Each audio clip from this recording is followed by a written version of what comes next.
Welcome to New Ideal Live. This is a special edition of the Ayn Rand Institute's podcast. We're coming live from our summer conference, OCON 2022, in Washington, D.C. Today we're going to be talking about the state of America's political culture, especially in light of the recent tumultuous events that we've witnessed and experienced and lived through in the past few years, from January 6th to Trump to COVID. So where are we in terms of thinking about America's political culture?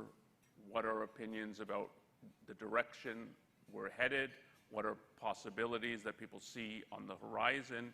And also a little bit of a reflection on of what we've experienced in the last few years.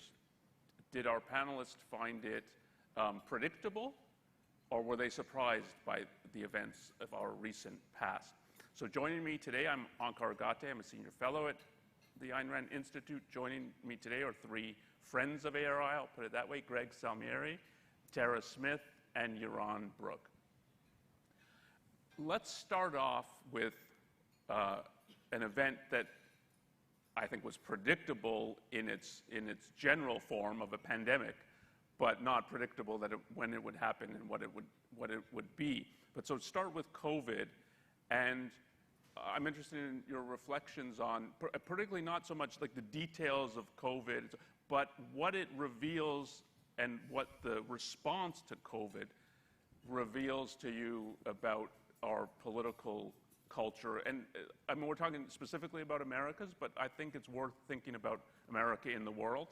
And it's COVID, obviously, is a global pandemic. And Tara, you want to start off with some? Well, I think a lot of people have commented on this, but the readiness with which so many people, so many Americans certainly among others, just sort of gave way to, okay, you tell us what to do, government, and we'll do that. And we have to do that, and we have to play by the government's rules. And the relinquishing of some independent thinking. I mean, there were still independent thinkers, and there were still a lot of wonderful businesses who came up with innovative ways of continuing to give their services and so on. But it was kind of stunning, just the readiness to acquiesce. And I found this, I think a lot of us would read stories about this, but I have to say, the level of, I don't want to call it cowardice exactly, but even among colleagues, just sort of in my personal environment in Austin, people I knew personally and so on, I was surprised at how reticent so many were to do anything for 2 years, like to get anywhere, people in good health who didn't have other reasons, they weren't living with somebody who was very vulnerable. So that's just, again, not a particularly original, but it made an impression. One of the things that stood out to me during COVID, which might seem like it's on the opposite side of that cultural phenomenon, but I think it's part of one thing. And in general, the two sides of our political culture are not opposed to one another. They're part of a mutually reinforcing system. Is the anti-intellectuality of the response to the establishment and of the objections to lockdowns, to all the things that were being that were the standard ruling.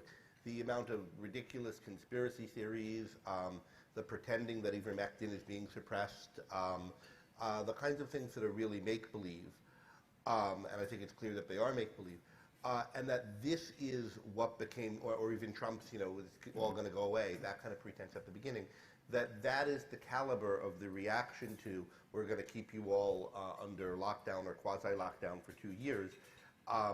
And so much of the reaction is of that character, then makes people react against that, and then, well, I don't want to be like that, so I'm going to, really go by the book. And then other people say, you're, such a coward and going by the book, and don't you have any fighting spirit or whatever, and so let's pretend on the other side. And that cycle, I've been really troubled by.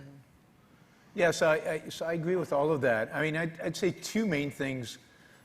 One is, which shouldn't be a surprise, but it's still shocking when you see it, is the complete and utter incompetence of the authorities and of governments, and the panic, the unthinking way in which they responded.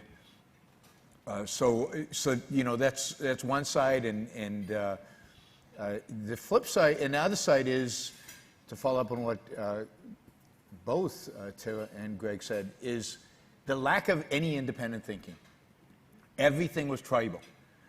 So if you wore a mask, that represented a tribe, and if you didn't wear a mask, that represented a tribe, and your view of ivermectin was, there was almost no independent thinking, and it was indeed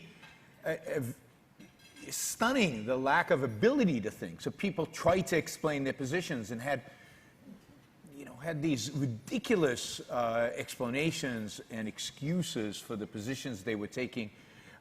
People who are amateurs were quoting medical science journals and had no idea what they were talking about. Even doctors who were pretending to be statisticians, and statisticians who were pretending to be doctors. Across the spectrum, there were so few people who actually knew what they were talking about and actually had expertise and actually had the facts on their side. Amish being, I think, one of the few, of course, who were objective and could think about these issues. But it was just a desert out there, and it was really, really, really sad. And as a consequence, the conspiracy theories, the tribalism, and the unthinking following of orders and accepting, what they were told to do without questioning. Just add a word on that. Yeah, it was, I'll fall into my tribe. My tribe tells me what to think. I'm a progressive, therefore this is my attitude toward the person with the mask or without the mask. So there was a lot of this supposed to think thinking as opposed to genuinely thinking for yourself. No, I already know my political affiliation, so that tells me what to think in regard to this issue, and that just gives me the simplified grid of how to see things. So let me ask this, because one of the themes coming up is the unthinking response, conspiracies, tribes, but tribes is you're sorting out, but this is what I'm supposed to believe, and that's my tribe. How surprised were you by this? So I can think of conspiracy coming on the scene politically with Obama and the birther smear.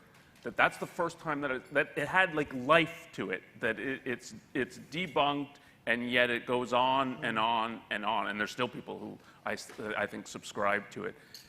Then with both Trump and COVID, that I've been surprised. If you told me this many people in America are susceptible to these conspiracy, I call them the conspiracy fantasies, I would have said no.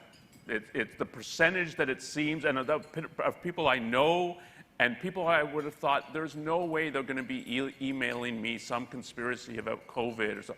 I've been surprised / shocked by it, and it's one of the things in terms of rethinking about where the state of American culture is, and is wider than politically, but it certainly plays out politically. I'm rethinking that and recalibrating my expectations based on it's much more prevalent than I would have guessed, whatever, 6, 7 years ago. But I'm interested in your reactions. I actually think it started earlier.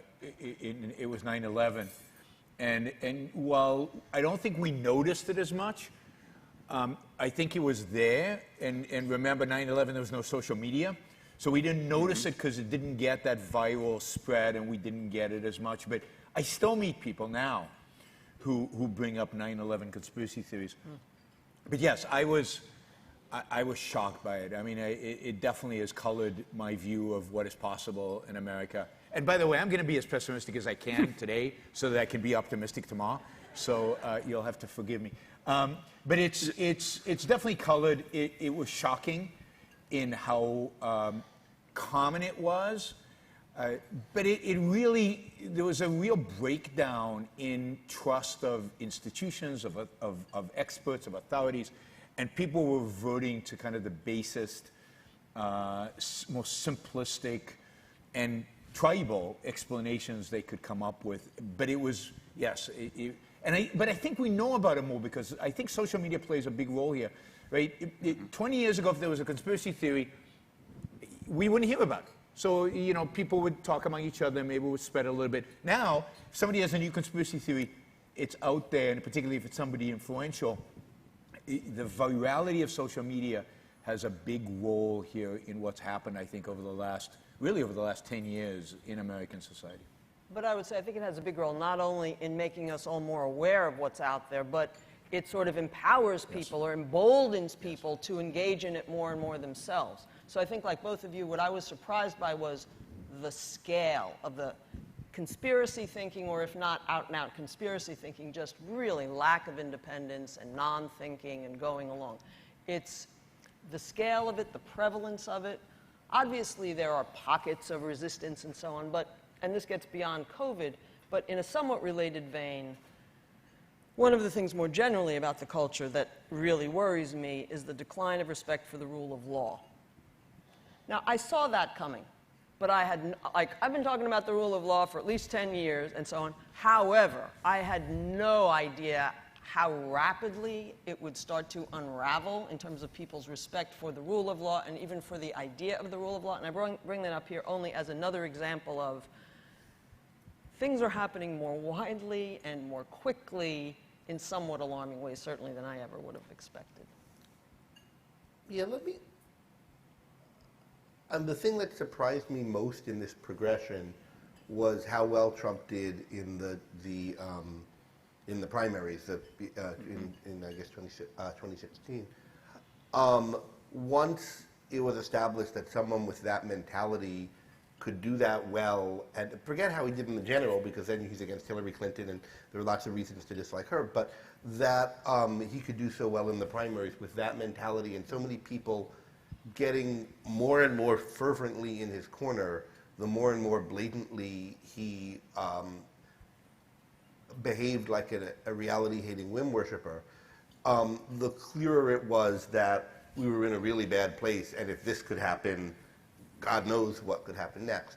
But in the somewhat defense of the people who are susceptible to conspiracy theories, I mean, Yaron said there's a lot of reasons to mistrust the establishment, and there are, and it goes back to the response to 9/11, not just the, not any cover-ups about what happened on 9/11, but, oh, Islam's a religion, there's peace, it has nothing to do with that, don't look over there.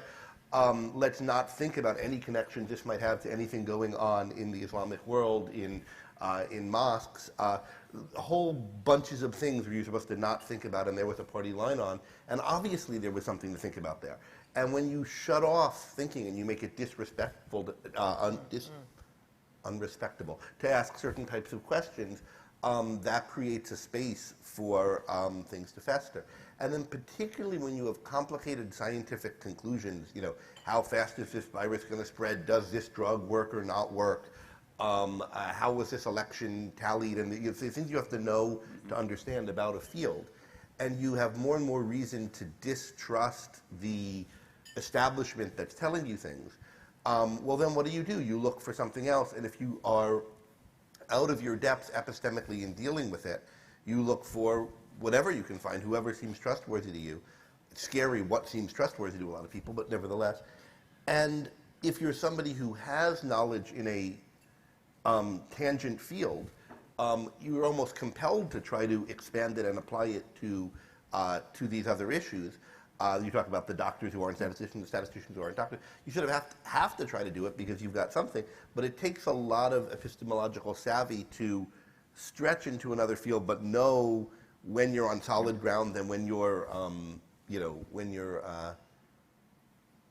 going a little bit beyond your canon and how to qualify it. And people don't have those skills, and it's not a shock that they don't. Yeah, it was revealed in a way that I don't think we've ever seen it before. The extent to which those epistemic skills just don't exist in the culture, and culture-wide. And even the critics who were criticizing them were doing a poor job of criticism.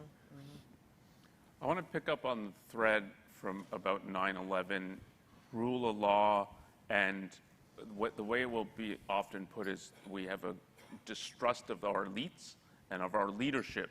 But the more I think about it, At ARI, we thought when 9/11 happened that this is a really, really significant event, and our response to it, whether good or bad, is going to be really, really significant and play out over the decades to come. And it still shocks me now when I have students who, they don't really know what 9/11 is. Like, I still think of it as it's just, it happened a year or two ago, is what it feels like to me. But it shocks me when I'm talking to people, and what exactly happened on 9/11? But I think that it's really what broke any trust in our elites, because it was the leadership on both sides that it's Islam, there's nothing to see here, you can't understand this event, really, is what they said. And it's so discredited them. And I think this is also, in terms of thinking beyond America, that this is also what's happened in Europe. And Europe has borne the brunt of it with the refugee crisis in ways we haven't. And that's played, and if one's thinking about the political climate in Europe, a lot of it plays around this. And it really, that event that you have, that everybody can see what is going on, and your whole leadership tells you, no, there's nothing to see there, and what you think's happening in these countries is not happening. So, to me, that is the watershed in terms of breaking any trust. I mean, it's what starts that you're not going to have any trust in our leadership and institutions, because it was the media in regard to this too. But I'm interested in reactions to thinking now, 20 plus years, about 9/11 and its impact. Yeah, I completely agree with that, the whole issue with the time, but I think it's much more than that, because everything they did afterwards, they lied about, they faked, they pretended, and it goes on to this day. So one of the most important stories to come out in the media in the last 10 years, I think, was a story by the Washington Post. They put it out as a book in the end, a whole thing about Afghanistan. They went and they interviewed all the generals and everybody involved, all the people in Afghanistan, the warlords, but also them.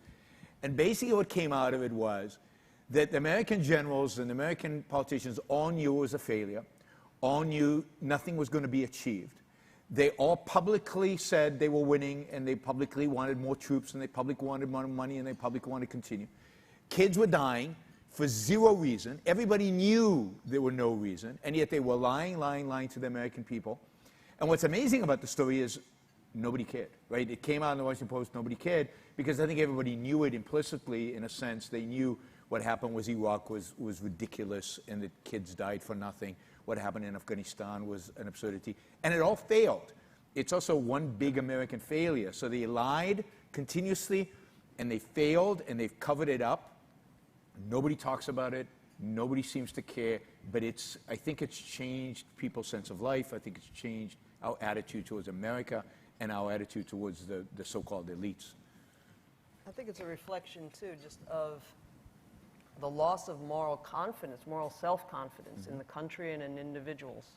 I mean, it's a reflection of altruism. We sound like broken records when we bring up these basics, but I think it's a reflection in one practical arena of, well, we can't stand up for ourselves. That's why we can't stand up and say, this is Islam, this is a version of Islam, and so on. Like, we can't say what's what because we have to apologize for ourselves first, and we can't. So I think it's some of that. One of the things that 9/11 led to was the end of American exceptionalism as a kind of part of the American sense of life. The end of the idea that America is special and good, and people don't hold it anymore. And we've had two presidents, I think the first two, who are, that is, Obama and Trump. Biden's such a nothing that he doesn't stand one way or the other on this, but who are not American exceptionalists, who don't think America is special, with an important place in the world, important historically. The best thing Obama could say about the Constitution is, like, we try to get better, which is nice, an American but nothing. And he Yeah. went around Yeah. apologizing. But then Trump is worse on this issue. He basically thinks America's no good. The likening what we do to Putin, where you don't think we're killers too, we're just like them. It's a total, no one's any good, we're no good. I'm for us because it's on our team, but it's exactly the mentality of the tribal lone wolf that Ayn Rand describes in the article Selfishness Without a Self is applied to the country. We're all a bunch of thugs, and hope our thugs are better than their thugs. Whether that's, you know, marginally better or worse than someone who doesn't hope our thugs are better than their thugs is a question, but that kind of mentality should be anywhere near major American politics. Like, you know, that there should be one senator who thinks anything like that. And there are senators. The squad thinks like that on the leftist side. But that there should be anyone, or they're actually in Congress, but whatever, high up in American politics who has that view and isn't hounded out is shocking. But that the side of American politics that presents itself as patriotic has reduced its patriotism to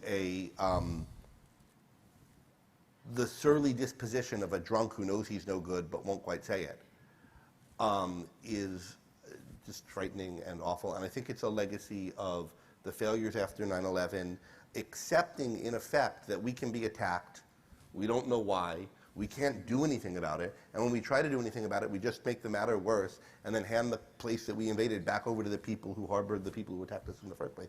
That is not something someone with self-esteem can do. It's not something a nation with self-esteem can do. And the nation does not have self-esteem anymore. It doesn't think it's good as part of the culture in a way that we always did when I was a kid. And I remember feeling when the USS Cole was attacked, like, how can we stand for this? And being outraged that Clinton did nothing about it. And I think other people felt that way. And he did try to send some missiles and pretend that he did something about it. But then that 9/11 could happen, and what we could do about it is send a bunch of us to be killed, try to be civil servants for the Iraqis and the Afghanis, and then give Afghanistan back to the Taliban. I mean, that's pusillanimous in the extreme, and I think the country feels it. Let's put another axis onto this. So of two of the major things in the 21st century are 9/11 and the financial crisis. And it's interesting, again, 10 years ago, I would not have predicted this, that discussion of economics in our political life is almost non-existent. So if you ask, like, what is the Democrat, what are their policies in regard to economics? I mean, Obamacare is like the grandest thing you could think of. But yeah, we might want to send checks for people because they're out of job for COVID and things. And if you ask on the Republican side and the conservative side, do they have any interest in economic issues? Will they even talk? They won't do it if they come into power, but will they even talk about cutting spending and so on? That is basically gone from our political scene, I think. And it's partly as a result of the financial crisis, but it's partly, I think, in terms of thinking of it as we're more tribal now. It takes a certain conceptual level to think about an economy and what should be happening and how it should be structured, and are taxes too high, is spending too much, and to think about that, so that's another thing in terms of thinking about where we are compared to, say, at 2000 and the year 2000, there was still discussion of economic issues in a way that it's been, I think, vacated or emptied from our political scene. So I'm interested reflections on that. I'll just say two quick things on that. One is, I think some of what you will get these days, largely from Republicans, is we want protectionism of various sorts, right? But again, that's a very superficial, short-term, unconceptual approach, right? And it's for their guys, like they want right, to their protect guys. We want to protect American, you know. And there was another thought that just flew by. Or their particular industries, Yeah, too, like the right, farmer. yes, Not that industry right. that votes the other way, Yeah. and then the other side wants to protect it. Yeah. But really what all of that reflects is a shift in Republican thinking away from a semblance of free markets, a respect for, at least verbal respect, not in action maybe, but verbal respect for capitalism, to a complete shift towards nationalism. So the whole way in which everything is framed today is, on the Republican side, is through the prism, and to some extent Democrats, because I think this has infected the Democratic Party as well, at least what you'd call the moderate Democrats, is this prism of nationalism. So, for example, you read the National Conservatives just came out with a statement of principle, and what they will say is, oh, we want free markets, we want free markets, as long as it doesn't hurt our nation's ability to, national interests, and they have a long list of industries, of course, that are acquired. So that's where the protectionism and the subsidies, they're fine with subsidies now. They're okay with national industries. They're okay with central planning, with industrial policy. But everything is now through this prism of what's good for the, quote, nation. That's what we will do. Whereas before, it was always, we have some respect for free markets. We have some respect for freedom. We don't live up to it, but at least we give it lip service. That is all gone. And I think, Onkar, you're right, that I think the financial crisis will go down, I think, similar to 9/11 as a momentous event, not just that shifted the debate in the United States. I think it shifted the debate globally. And I think the failure here is that the financial crisis was blamed on capitalism. It was blamed on freedom. It was blamed on Wall Street and self-interest and greed. And nobody stood up against that. I mean, some of us did, but our voices were too small. And that story about what happened is now universal. Everybody accepts it. It's global. Everybody in the world accepts it. So even countries that were moving towards more freedom, towards greater economic freedom, have reversed course. Oh, but we don't want that because we saw the financial crisis, what happens there. The whole story about progress and what leads to success has shifted towards statism and towards planning and towards nationalism. So it'll turn out to be a major turning point in history. And together with 9/11, I think the two events that have shaped, and now maybe COVID, maybe these events are coming more often now, that shape kind of the future and people's attitudes towards freedom and liberty. It's relevant to our reacting to COVID by aping China. Yep. I mean, we did what China did light, rather than having an alternative approach. And I don't think we would have done that and all the other countries follow that, if our understanding of our place in the world and our way was better. Well, and economically, we're aping China. So, across the board, China now is the model. The other thing I think is in the aftermath of the 2008 and all, it's like the egalitarianism just kind of went on steroids and has now been so widely adopted. Some, in some cases more openly and explicitly than others, but even the best of the Republicans or the right, it's like, but it's all understood just as a foregone conclusion. We have to minimize the differences and all. So that is really going to inhibit your honest conversation about economic issues, to get back to what you had originally raised here. It's like, well, once we know, but the result has got to be as egalitarian as possible. So good luck for honest conversation about capitalism or individual freedom. And thinking of it from these events and these issues from you can think of it, one way I think of it is it's the intersection of crises and bankruptcy. So what also is interesting about, from a more political and specifically American, though not uniquely American, what is interesting about the financial crisis from a political perspective is, with Obamacare and the financial crisis, you got the rise of the Tea Party in the U.S. And my impression in reading about it and talking to people who were involved in the Tea Party, it was a real mixture of people.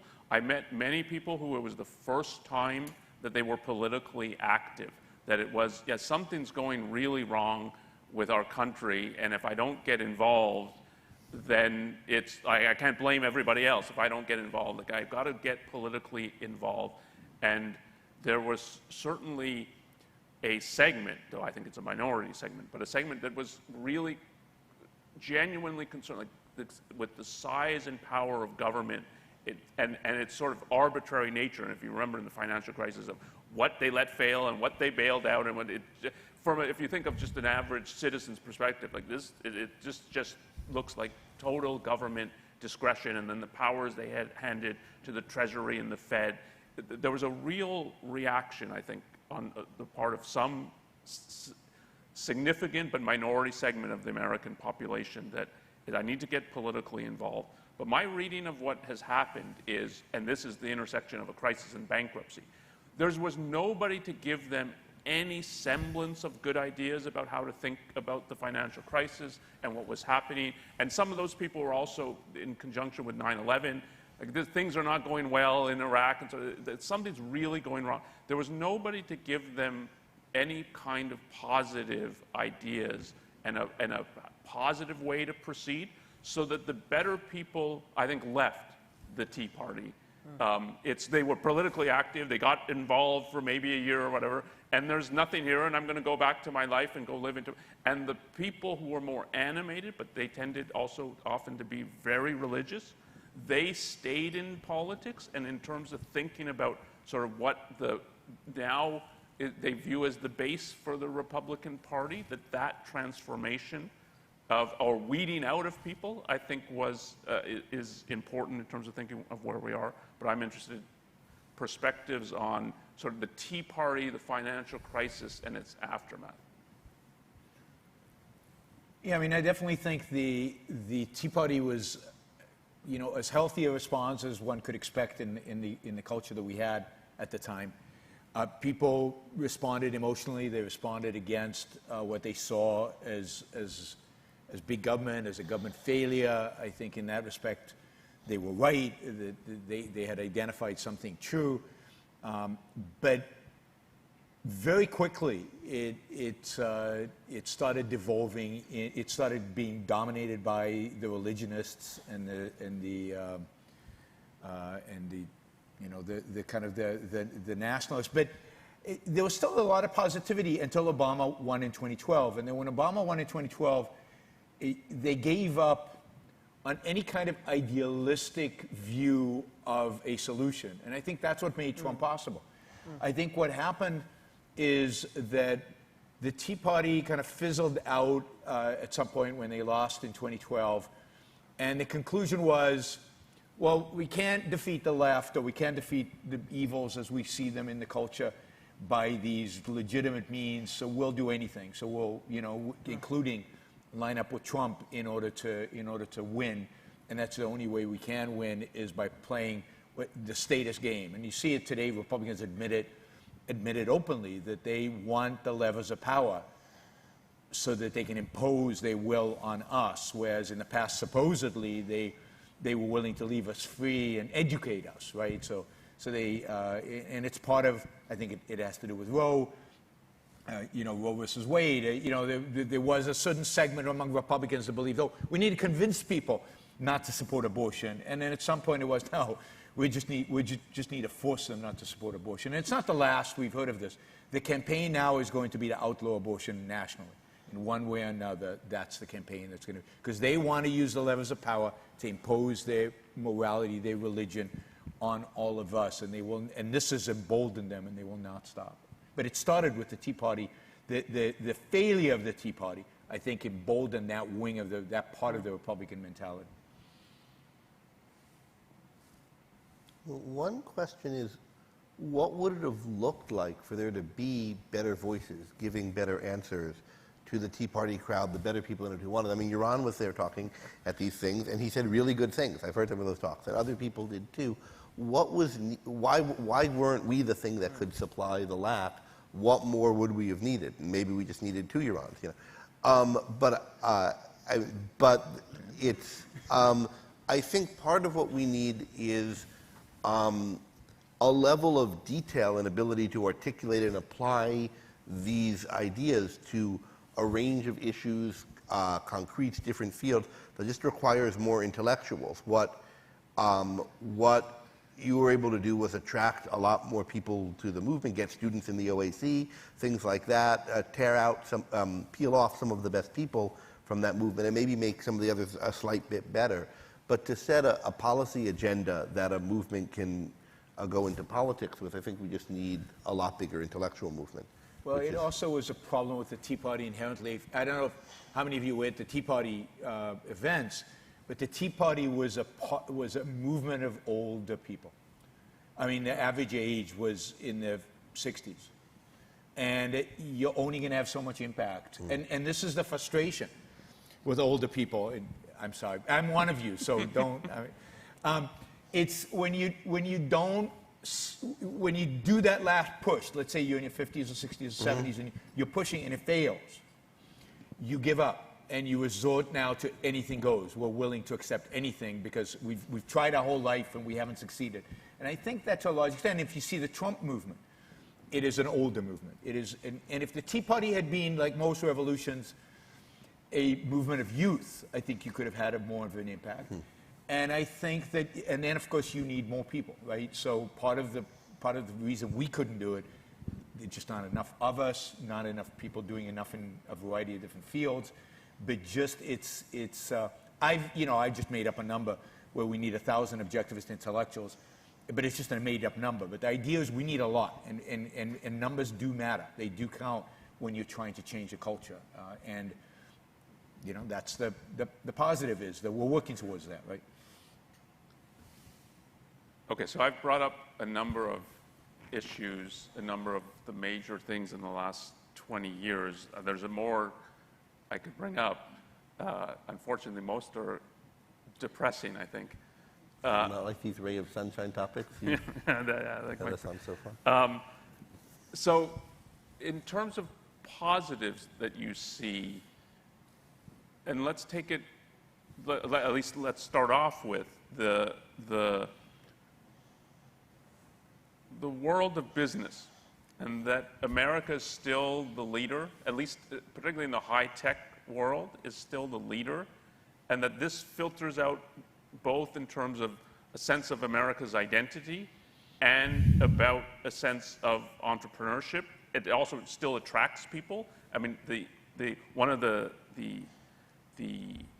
really depressing facts about our anti-immigration policies today is the amount of people that would flow into our tech industries, into Silicon Valley, and now it's spreading to states that have better policies and better taxes and so on than California. We could be still attracting from around the world the brightest minds, particularly if they were science, tech, if we were open to it, and if our immigration policies were, yeah, please come, we'd love to have you here.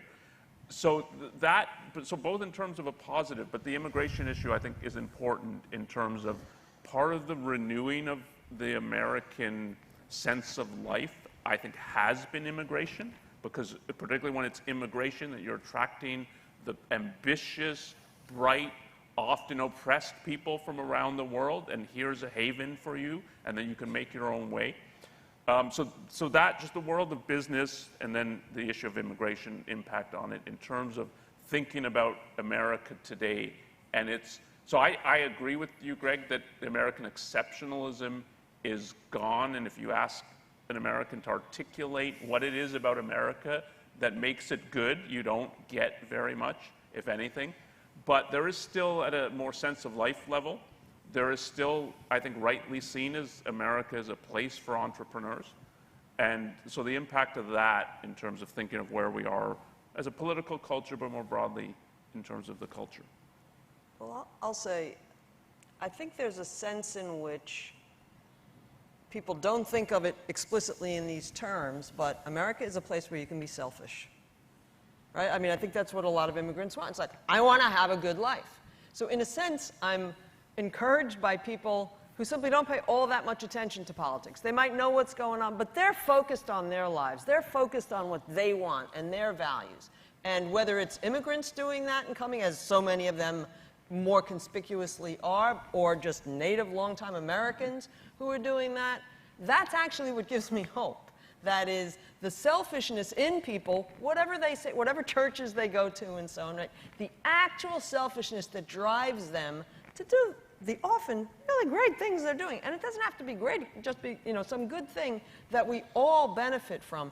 That's what gives me hope. And I have to say, a lot of this is among the younger people. Mm-hmm. Not just the younger, I don't mean to discount older people, but, you know, Keith Lockitch the other night at the gala was asked something about the future or something like that. And he spoke of, you know, his students at the OAC or the ARU. And I have to say, my students at the university who have nothing to do with objectivism or anything, if you can turn them on just to thinking, genuinely using their minds to think rationally about things, a lot of them find that very empowering. Believe it or not, they get that the mind matters. And they start thinking more systematic, and they start seeing connections that you would, and so it's individuals who give me hope, ones that are selfish in their gut. I like your people. I like you people.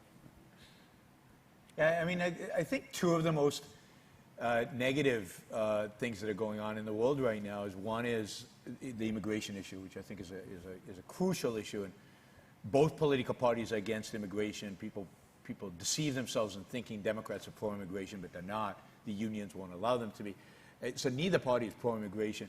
But the dearth of immigration right now, and we're seeing labor shortages, we're seeing the economic consequences, but I think more importantly are the cultural consequences. We're not replenishing with that energy, that entrepreneurship, that positive view of America which foreigners have, which Americans have lost to a large extent. You know, when Tucker Carlson says the great things about America, the two things that define America, that make America the greatest country on earth, is the scenery and our love of God. Those are the two. I mean, the scenery. He does a whole segment on this. Okay. It's you know, as if Russia's not, I'm sure, has beautiful scenery, and certainly China. I've been to China. China is gorgeous, right? And that's going to make what America. So that's one. The second is related to corporate culture. You know, I view business as the one saving grace of this country, and and of the spirit of Americans, and it's where young people learn about reality and profit. And I talked about this in my optimism talk 4 years ago. And one of the saddest things to be happening right now, I think, is the politicization of corporate culture. Whether it's the woke phenomena, whether it's the ESG phenomena, or on the other side, whether it's companies having to take a political stand in order to meet politicians' approval, both left and right. It really is, I think that is one of the most horrific things going on, and one of the things that should be fought the most is to keep politics out of, to the extent that we can, out of the culture of business. Because that is, once American business is gone, there's nothing left of I think, what America really is. It's the last bastion of that individualism, that striving for happiness and success. So we've been going on for about 45 minutes. I'm going to open it up to questions from our live audience in a moment, but is there anything, either something you want to say or some topic you want to bring up before we turn to questions? Well, there's one we haven't brought up, which is wokeism, or whatever you want to call it, particularly the kind of ideology around race grievance, or grievances to do with being trans or not, whatever one calls that, sexual identity, I suppose. And the kind of level of discussion about that, the kind of cancel mobs for people whose views are not current, and I think that's the way to think about it. Like, it's a view that, whether it's right or wrong, everybody thought was fine 5 years ago, but now if someone holds it, you know, think about J.K. Rowling or something like that, it's seen by a certain category of people as beyond the pale. And just what's going on with that aspect of the culture. I don't know how much more to say about that than just raising it. It's another thing that I think people are right to be worried about. I'm a little less worried about it, because I think most people don't have time for it. Most people reject it, and I think it's kind of hit its peak and is on the descending now.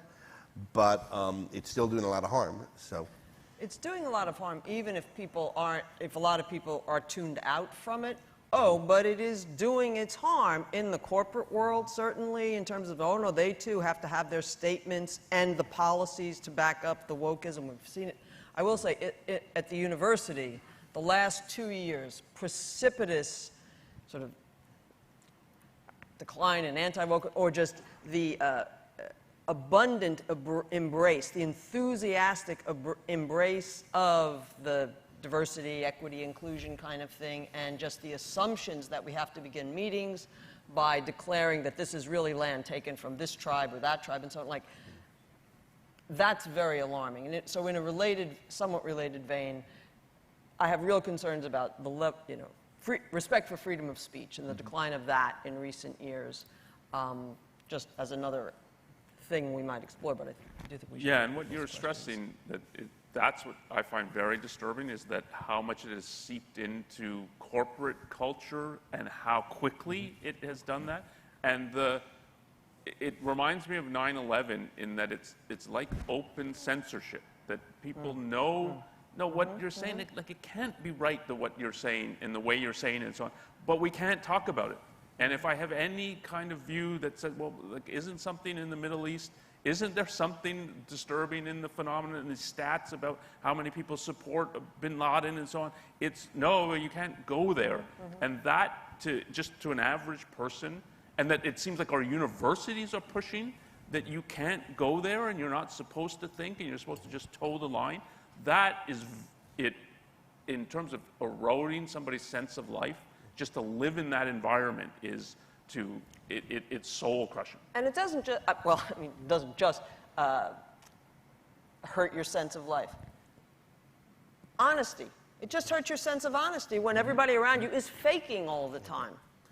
And the sense... That's what we're supposed to do, fake, I guess. Oh, that's the way to live. And this brings us back to your point originally, Onkar, that it all started in 9/11. It really did. I mean, this idea of self-censorship, the idea of real protests on campuses over speech. Yeah, we had a number. The cartoons, the Danish cartoons, that all started, and it seemed to subside at some point, and now it's exploded. Now you can't. There's not just one thing you can't say.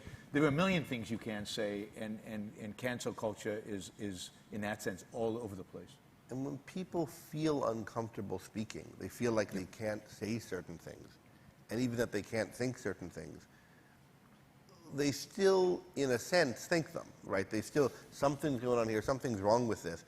But insofar as they try somewhat to comply with it, what they do is they don't think about it explicitly, clearly, articulately, and they build up a reservoir of resentment, which ends up expressing itself in the form of a lashing out. Yep. And a lashing out that's not thoughtful and articulate and not at necessarily the right people, and that's not endorsing the right views of the ones that are prescribed, but just in effect ends up endorsing the caricature of those views that are made. You know, you wouldn't think this unless you hated all brown people or whatever, and then you get some people who are like, well, if that's it, then I do. You know, whatever the view is, you get some kind of coarse caricature view comes to prominence because people are trying to suppress anything that anybody associates with that in their own thinking. And I think that's the biggest cultural problem with it. It's part of what gives rise to the conspiracies. Yes, that exactly. that if you can't get an open discussion and a real answer to these questions, that you're pushing people towards, here's a pseudo explanation for things. Yeah. People need to understand. They need an explanation, and when the explanations dry up and nobody's providing anything rational, then they will make something up. Because that's what, it's what religion feeds off of, the biggest conspiracy theory ever, right?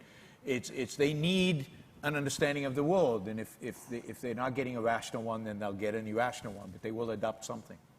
What I want to say on the more positive light, and why I think we're past peak on this particular cycle of this comes in waves, this kind of, irrationality, and why there's some hope on this particular one for the future, is I think there are a growing number of pretty good intellectuals on this issue who are courageous, thoughtful, penetrating in their analysis, and don't reflexively adopt whatever party line seems to be opposed to the censoriousness. And in particular on race issues, I think there are more and more good people who are getting a following.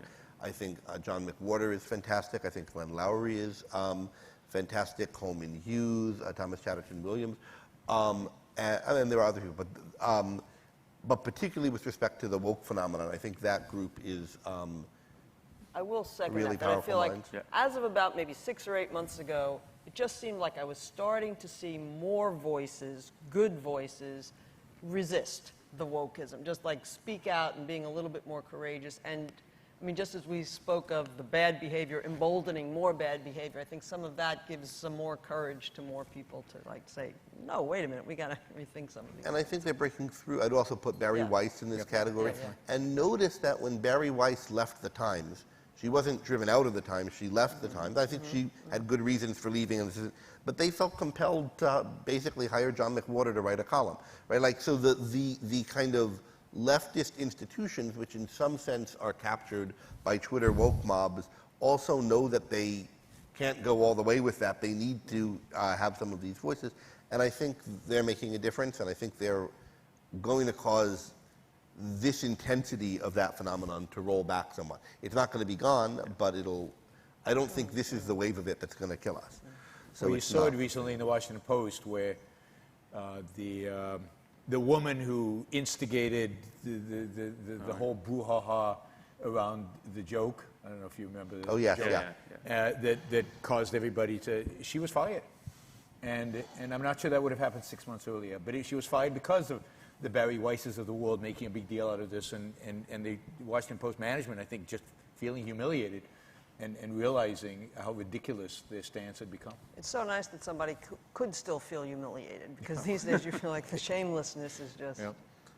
Okay, so let's open it up for question, and I think we have a mic. Someone's going to be going around with the mic. Yeah, you can start with.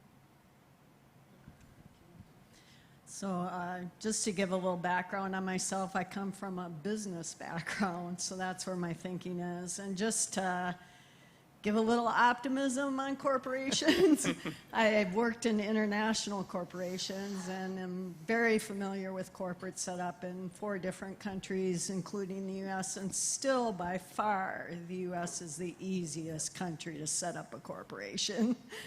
So don't forget that. Aside from the ESG and the woke, it's still by far the easiest. So we're not there yet.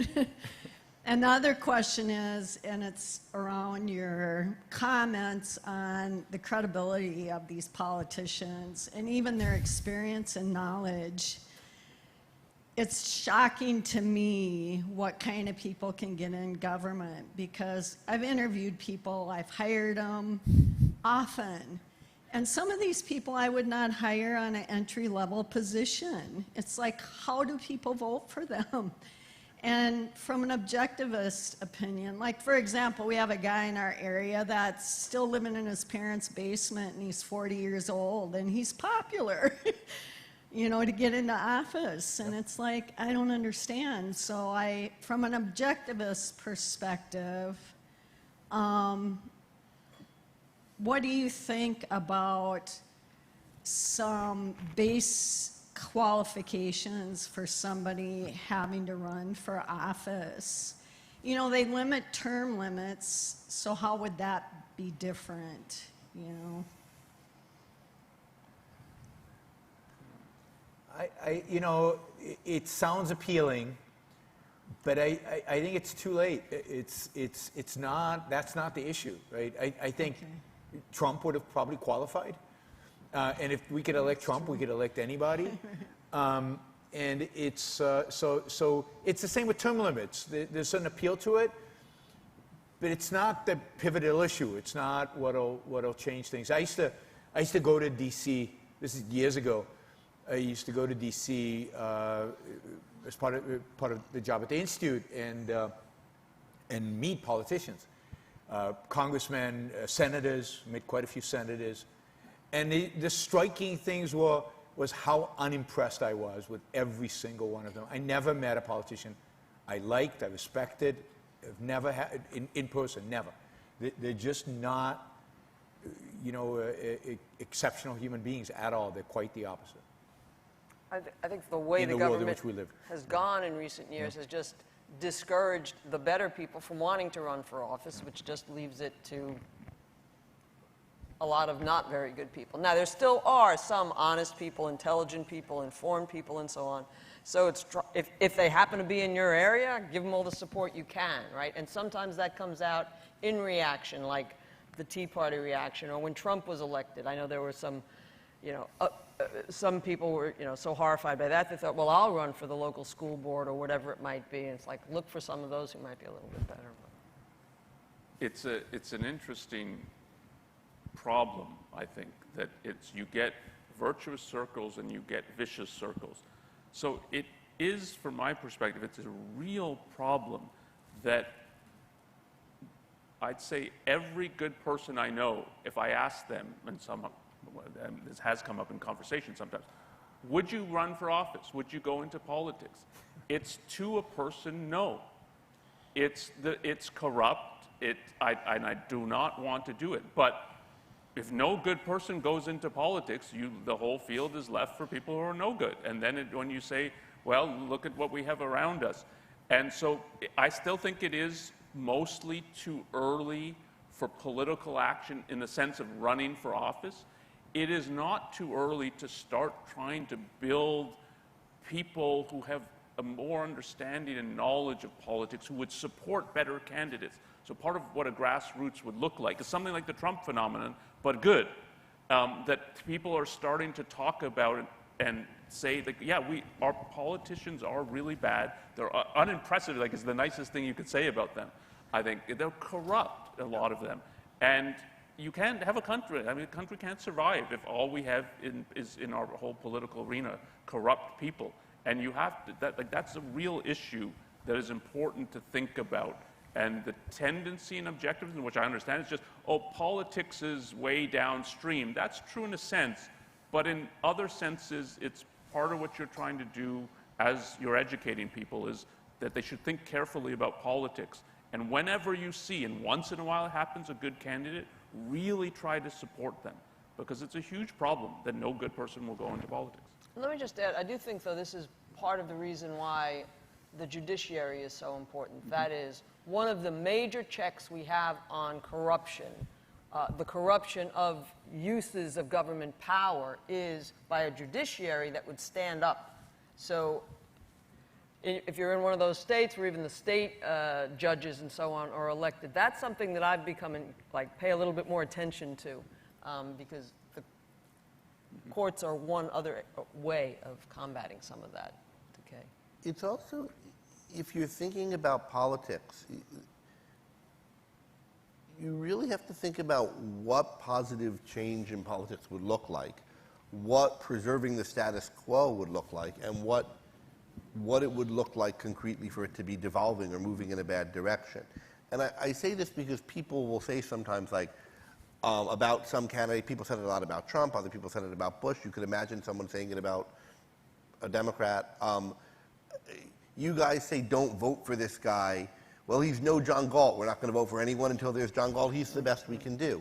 About most of the people who that said, that's, I think, crazy. But if you project the attitude, what it is to be idealistic and a radical and interested in politics is that you don't vote for someone unless they're the ideal, then, of course, you're going to be, one, paralyzed about what to do in practical politics, and two, subject to that kind of criticism. What you have to think about is, yeah, we have a system, we have a political culture now that has a lot wrong with it as judged by the ideal. But that has some things good about it. Just think concretely, like we're not Venezuela, we're not, there are a lot of places that we're better than. And you have to be aware of, what is the difference between us and them? What things would be movements towards us becoming more like those countries, and what things would be movements away from it? And there's a lot of disagreement you could have in that. But, I mean, I was very strongly against voting for Trump in both of his elections, and for voting for his opponents, who were awful in every way, but precisely because I thought Trump was a major step towards us becoming Venezuela. And I think we've gone quite a distance towards becoming Venezuela under his leadership. And yes, he's better on fossil fuels, but Maduro wants to drill for oil too. So I might be wrong about that, but the point is you have to be thinking about what would change for the better or worse look like in the concrete, what elections don't matter, and which ones do because something's changing. And often the ones that do are primaries rather than generals, or elections where somebody's an up-and-comer and it's not yet national office, but this will establish them on the stage, and to be looking for that. And I don't, not an expert at all in that, but it's something that we need people doing and kind of surveying the political landscape for that. And we just need more thought about that. Even if some of the thought is wrong, that's the kind of topic that needs to be discussed. Other questions? Yep. Yeah, someone. Go ahead. Thank you very much for this talk. It was really inspiring and thought-provoking. One of the things that I heard that occurred to me as you were talking about all of these disparate cultural events was no one's talking about principles, and the principles, they don't name the principles, and they don't know how to use principles to analyze events. And that's what seemed to be kind of an integrating theme among all of the different topics that you were discussing. And that led me to, think about Alex Epstein, who is, coming out of the Ayn Rand Institute, and how he's been very effective is he names the principles that he's using to analyze a topic. And that led me to thinking about how exciting it is with the Ayn Rand University coming up. And so what I'm wondering is, how do you see the possibilities of influencing positively the culture with what the Ayn Rand University will do, and what kind of numbers do you see that starting to happen with? What's that impact going to look like? Ronnie's trying to get you to be optimistic before tomorrow. I'll tell you tomorrow. It's part of my talk tomorrow. I'll be optimistic now. Yeah, be optimistic now. No, I mean, I had thought of Alex Epstein earlier as well when you were talking about we need people in policy area, and we need more of them. We need more people in the energy area and in other areas. But certainly, I think an encouraging area where objectivists, many of whom were trained at the OAC, education, early education, elementary and so on education. And you've got a number of objectivist-influenced intellectuals running schools and school-related things, right? At a time when, largely due to COVID, more and more Americans than ever are aware our schooling system, fill in the blank, it's atrocious, and so more people are looking for alternatives. So I'm hopeful there. I think that, in terms of educating people who would be the kinds of people who might then go on to the university or might not go to Ayn Rand University, but have better lives as a result of getting reason and independent thinking in there and value orientation. So that's an area that gives me encouragement. Let me say two thoughts on that, just to support what Tara's saying on education. I think everyone here knows about Higher Ground Education, the largest chain of Montessori schools in the world now, and my son goes to one of the schools, and I'm on a board for them, and some of their people are speaking here. But that's not the only company education. People know about Lisa Van Dam's school. But there's also, I just want to plug them because they're maybe less well known by this crowd, Google Mystery Science. That was a company started by two objectivists, one of them a former teacher at one of Peter Laporte's schools, that had a tremendous reach in elementary science education. And part of what they were doing is trying to get better thinking methods in how science is taught. I say past tense because they sold the company for quite a good sum, but it's still these lessons, urban classes, and they're working on a next act that I think will be really big too. So education is a space where it's not just that there's one company where some objectives are doing things. There's a lot of brain power in that field in multiple organizations, and having networking effects with other non-objectivist groups in the education space. There's a lot of promising things happening there. And then one other thing you mentioned, Alex, the concept in Alex's new book of a knowledge system, the idea of how knowledge filters through a culture from specialists to other people. I think just want to plug that as a valuable insight and thing to think about in thinking about what it is that trust has been lost in. And whether Alex, that's an area where there needs to be more thought. I think Alex has advanced the ball a bit in it. And, it's something we should be all thinking about. Yes.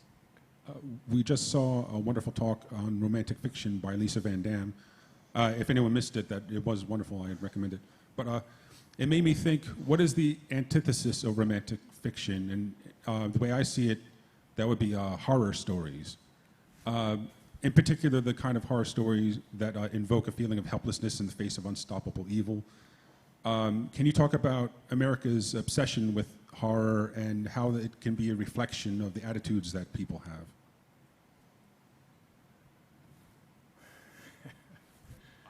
I can't, because I probably watched one or two horror movies in my life. If you think of the antithesis of a romantic culture, I think of it as a culture without values. And that is, unfortunately, I think we're closer to that than we've ever been in America. This is part of what it means for American exceptionalism to be dying.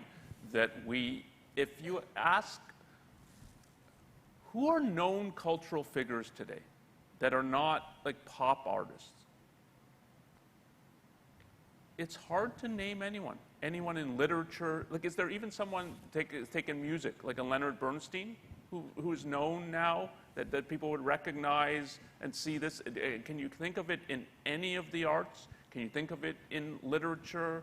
Can you think of, or just more broadly, are there any figures who are known as, like this is a respected cultural voice that we would be interested in the take that they have on some event or some issue?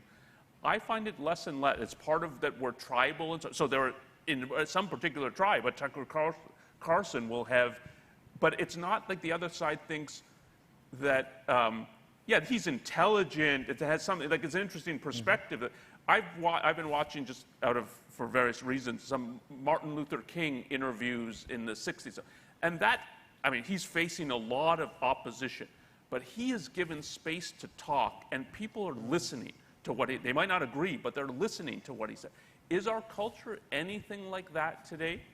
I think the answer is no, and that part of it is, it's just a loss of values, and that's the antithesis. A romantic soul is a valuing soul, and particularly takes moral values seriously. But this is part of what we've been talking about, in fact, that in the last 20 years, one way of looking at the decline of the elites and the attack on elites, on gatekeepers, on institutions, is to think, and rightly, unfortunately, in many cases, that there's something fraudulent about their position.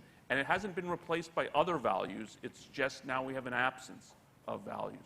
So I think of it that in terms of what romanticism is about. I don't think about it like the contrast is horror stories or something like that. Well, I'd add one other thing to the contrast, though.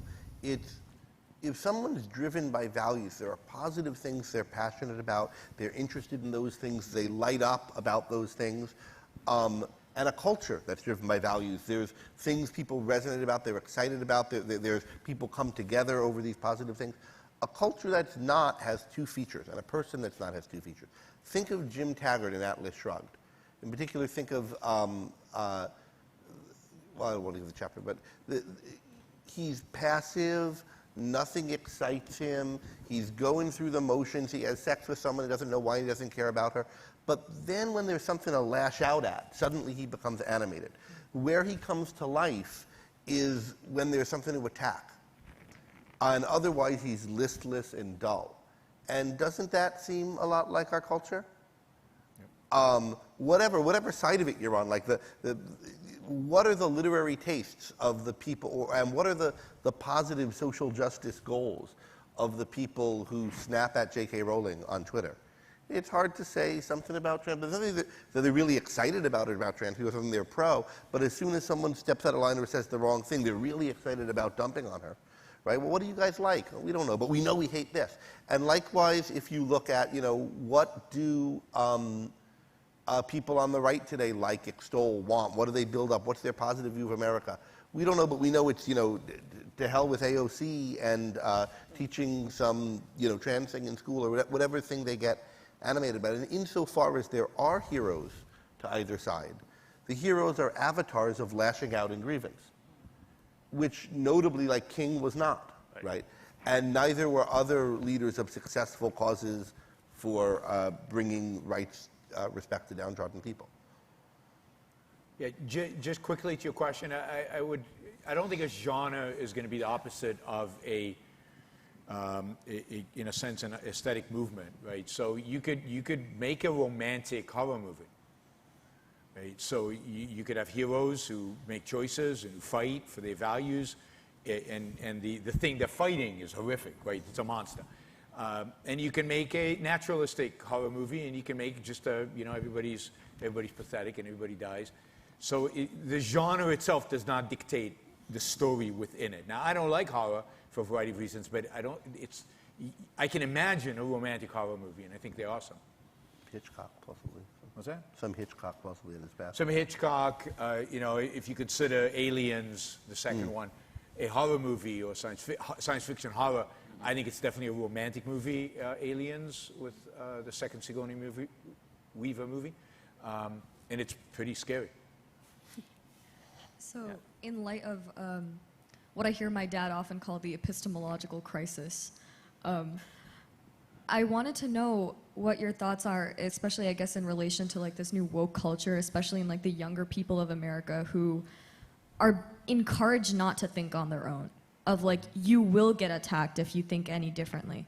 And I wanted to know if there's a way to combat that. Essentially what I'm saying is, if they don't believe in using reason, by what means will I use to convince them?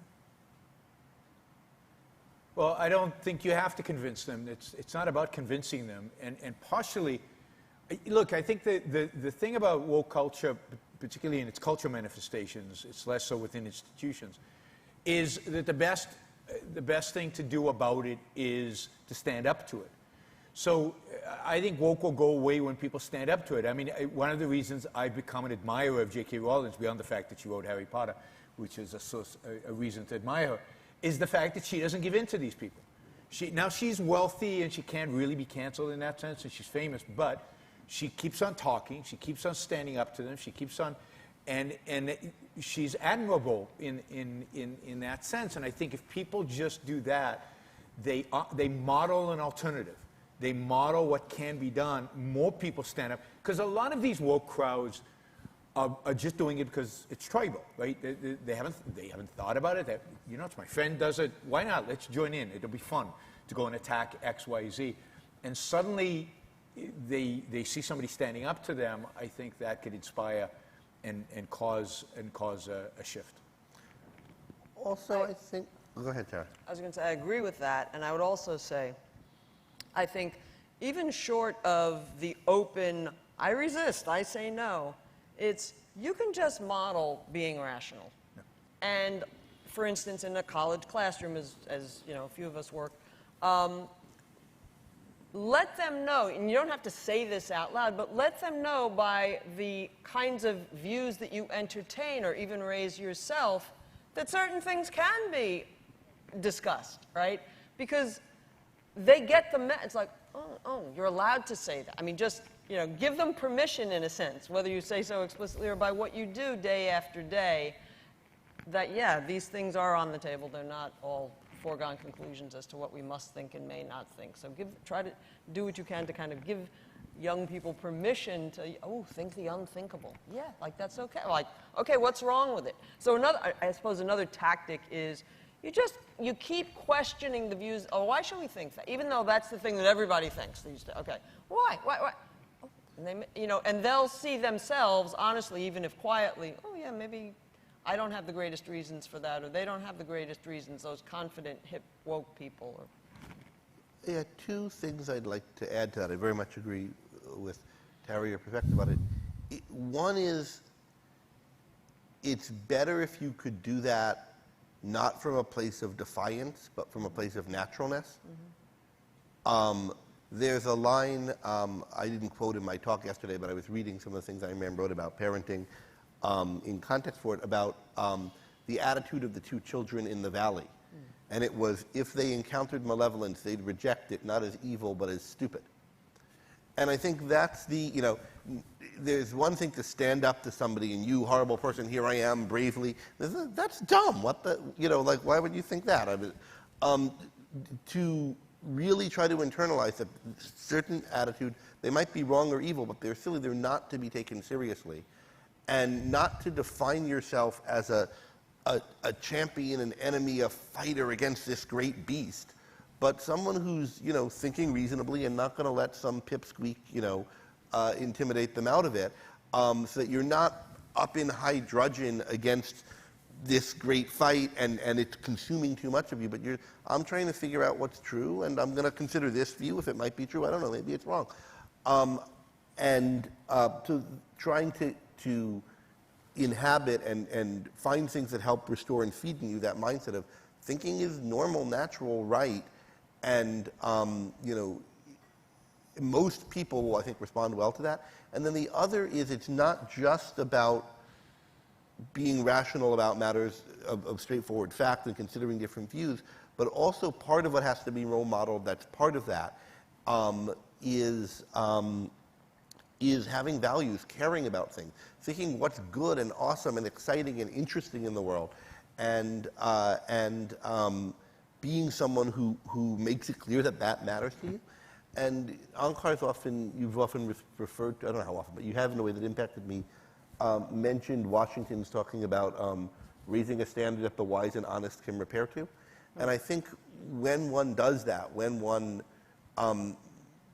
is manifestly thoughtful and valuing, one attracts people around one who are like that. And there are a lot of people, I think, who are looking for that on college campuses and elsewhere, who you'll find the friend group that you want, and you'll have the future today if you work for it in that way.